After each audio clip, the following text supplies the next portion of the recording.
जैसा कि आप जानते हैं कि नवरात्रि के दिन अपने आप में ही सिद्ध, खास और दुर्लभ होते हैं और बहुत सारे लोग इन्हीं दिनों पर साधनाएं करते हैं, दुर्लभ उपाय करते हैं जिससे सिद्धियों को प्राप्त कर सकें। और काफ़ी लोग हमसे इस बारे में पूछते भी हैं। तो दोस्तों, आज के इस वीडियो में हम आपको बताएंगे एक ऐसे प्रयोग के बारे में, एक ऐसी साधना के बारे में जिसको करने से कर्ज की समस्या बिल्कुल समाप्त हो जाती है और जड़ से ही कर्ज बिल्कुल खत्म हो जाता है। कर्ज की एक ऐसी समस्या होती है जो किसी पर भी अगर हो जाए तो वह व्यक्ति ना तो सही से खा पाता है, ना तो सही से सो पाता है और ना ही कुछ कर पाता है। पल पल और तिल तिल मारने वाली कर्ज की समस्या होती है। बल्कि सबसे बड़ी समस्या इस दुनिया में कर्ज की ही बताई गई है और यह जिस भी व्यक्ति को होती है उसे एक सेकंड के लिए भी बिल्कुल भी नहीं छोड़ती है, क्योंकि हर सेकंड उसका कर्ज भी बढ़ता ही चला जाता है। क्योंकि एक बार अगर कर्ज को ना भरा जाए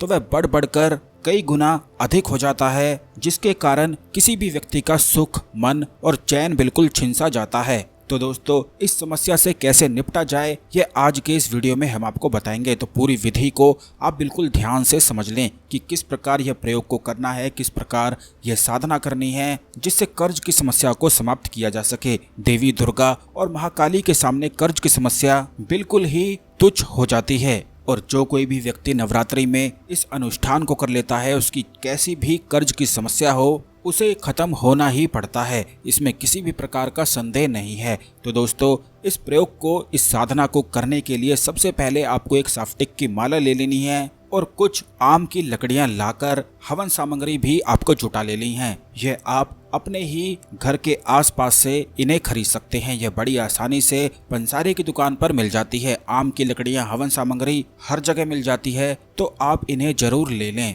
हवन सामग्री में आपको केवल कमल गट्टे के बीज और गुड़ को मिला देना है और यह हवन आपको नवरात्रि के बिल्कुल आखिरी दिन पर करना है। इससे पहले कम से कम आपको इस मंत्र का 10,000 बार जाप कर लेना है। अगर आप नवरात्रि के आखिरी दिन में भी इस वीडियो को देखकर इस उपाय को कर लेते हैं तो कर्ज की समस्या बिल्कुल समाप्त हो जाती है। आपको बता दें कि 10,000 की जो संख्या है वह सबसे कम है। इससे अधिक अगर आप कर सकते हैं तो और भी ज़्यादा अच्छा है। अगर आप 50,000 संख्या से अधिक मंत्रों का जाप कर सकते हैं तो फिर तो निश्चित ही लाभ मिलता है।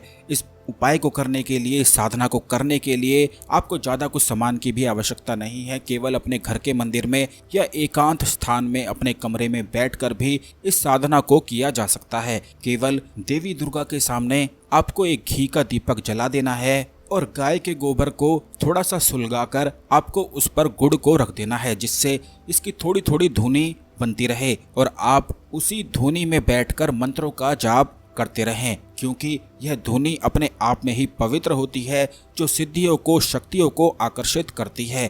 और अगर इसके साथ आप मंत्रों का जाप भी कर लेते हैं तो फिर तो बहुत ही ज़्यादा अच्छा हो जाता है। यह मंत्र भी बड़ा ही छोटा सा है और बड़ा ही आसान है। यह मंत्र इस प्रकार है: क्लीम श्रीम क्लीम। सिर्फ 3 ही शब्दों का यह मंत्र है जो बड़ी आसानी से आधे घंटे में ही 21 माला किया जा सकता है और इससे अधिक भी हो सकता है अगर आपकी स्पीड ज़्यादा अच्छी है। तो 50,000 से भी अधिक इस मंत्रों का जाप बड़ी आसानी से किया जा सकता है।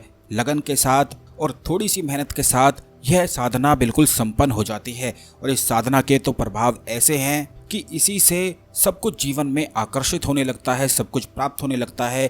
क्योंकि क्लीम आकर्षण का बीज है और श्रीम माता लक्ष्मी का बीज है जो धन को आकर्षित करता है। इस साधना को जैसे ही आप कर लेंगे तो आप पाएंगे कि कर्ज की समस्या मिटने लग जाएगी और आपको ऐसे ऐसे अवसर प्राप्त होने लगेंगे जो आपको कर्ज से ही बिल्कुल निकाल देंगे। ये बड़ा ही आसान सा और बहुत ही ज़्यादा शीघ्र अचूक साधना है, प्रयोग है जो कभी भी खाली नहीं जाता है। इसमें केवल इस बात का ध्यान रखें कि एक एकांत स्थान पर आपको बैठकर करना है और ये भी ध्यान रखें कि जहाँ पर आप यह साधना करेंगे, जब तक आपके मंत्रों का जाप पूरी तरह से नहीं हो जाता है उस कमरे में कोई भी ना आए। इसलिए बिल्कुल एकांत स्थान बना लें और शुरुआत में करने से पहले संकल्प ले लें। इसलिए पहले ही डिसाइड कर लें कि कितना मंत्रों का जाप आपको करना है। कम से कम 10,000 है और इससे अधिक आप कर सकते हैं तो पहले ही संकल्प में बोल दें कि आपको इतना मंत्रों का जाप आप करने वाले हैं, हाथ में जल लेते हुए देवी दुर्गा के सामने आपको यह कहना है कि आपकी कर्ज की समस्या है, धन की समस्या है, और आप इतनी संख्या में मंत्रों का जाप करने वाले हैं। हाथ में जल में आपको थोड़े से चावल और फूल रखना है। फूल आप कोई भी गेंदे का रख सकते हैं, और फिर इन सभी चीज़ों को देवी दुर्गा के चरणों में डाल देना है। बस इतना सा ही काम कर लेने के बाद आपको अपने मंत्रों की संख्या को बढ़ा लेना है, जाप करना शुरू कर देना है। और जब सभी जो आपने संख्या बोली है, जितनी भी चाहे हो, 10,000 से अधिक, 20,000, 30,000 या जितनी भी आप चाहें, क्योंकि जितना ज़्यादा आप जाप करेंगे इसका लाभ और फल केवल आपको ही मिलने वाला है। बहुत सारे लोग शुरुआत में थोड़ा आलस कर जाते हैं, लेकिन दोस्तों आपको बता दें कि आलस ही हर परेशानी की जड़ है, संकट की जड़ है, इसी से सब कुछ दुख आ जाता है। तो आप बिल्कुल भी आलस ना करें, और शुरुआत में कुछ दिन अगर आपको कष्ट होता है तो थोड़ा सा कष्ट जरूर झेल लें, लेकिन 2-3 दिन के बाद ही आपकी स्पीड और ज़्यादा तेज हो जाएगी और आप अधिक से अधिक मंत्रों का जाप कर सकते हैं।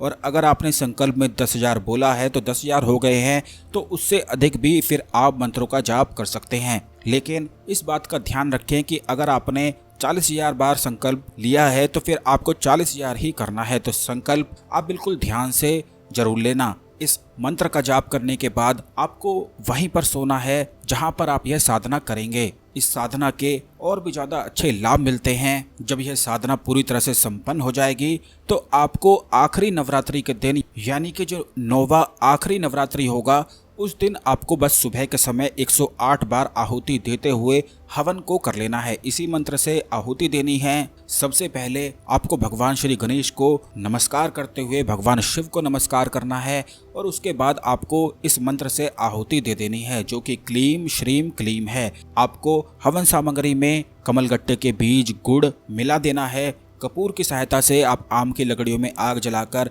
इस तरह से आहुति दे सकते हैं, और घी का इस्तेमाल भी करना बिल्कुल भी ना भूलें। इस तरह करने से यह कर्ज वाली साधना बिल्कुल सिद्ध हो जाती है, संपन्न हो जाती है। तो इस नवरात्रि आप जरूर ही इसका लाभ उठाएं। और भी ज़्यादा खास दुर्लभ प्रयोग हम आने वाले वीडियोस में आपको जरूर ही बताएंगे। वीडियो को लाइक करके कमेंट बॉक्स में जय माँ दुर्गा, जय महाकाली लिखना बिल्कुल भी ना भूलें, और इसे शेयर भी जरूर कर दें, जिससे देवी दुर्गा की, महाकाली की खास और विशेष कृपा प्राप्त की जा सके। इसी तरह के खास ज्ञानवर्धक वीडियो हमेशा पाने के लिए चैनल को सब्सक्राइब करके बेल बटन जरूर दबा दें, जिससे आने वाले सभी ज्ञानवर्धक वीडियो आपको समय पर और सबसे पहले मिलते रहें। धन्यवाद।